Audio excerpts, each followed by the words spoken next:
एक छोटे से गांव में आरव नाम का लड़का रहता था। उसके पिता एक किसान थे और घर की हालत बहुत साधारण थी। बचपन से ही आरव के सपने बड़े थे। वह इंजीनियर बनकर अपने गांव के लिए कुछ करना चाहता था, लेकिन हालात हमेशा उसके खिलाफ थे। हर सुबह वह खेतों में अपने पिता की मदद करता, फिर स्कूल भागता और रात को लालटेन की रोशनी में पढ़ता था। गांव के लोग अक्सर उसका मजाक उड़ाते, इतनी मेहनत करके क्या करेगा, हमारे जैसे ही खेत जोतना पड़ेगा।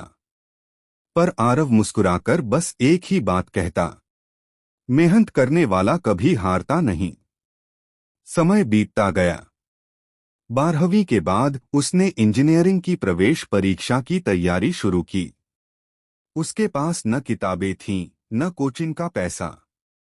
वह गांव की लाइब्रेरी में रखी पुरानी किताबों से पढ़ाई करता, मोबाइल में मुफ्त वीडियो देखकर हर विषय सीखता। कई रातें ऐसी बीतीं जब पेट में खाना नहीं था, लेकिन आंखों में उम्मीद जरूर थी। जब परीक्षा का नतीजा आया तो पूरे गांव को झटका लगा। आरव ने पहली बार में ही चयन प्राप्त कर लिया था। यह खबर पूरे इलाके में फैल गई।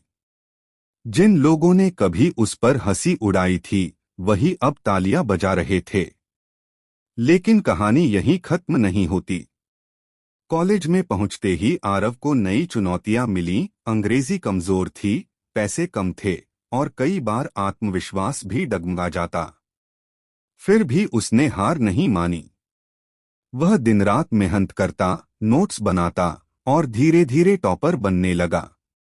4 साल बाद जब प्लेसमेंट हुआ तो उसे एक बड़ी कंपनी में नौकरी मिली।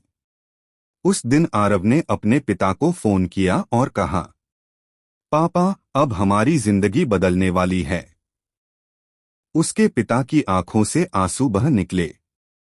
कुछ सालों बाद आरव ने अपने गांव में एक फ्री एजुकेशन सेंटर खोला, जहां गरीब बच्चों को पढ़ने और सपने देखने की आजादी मिली।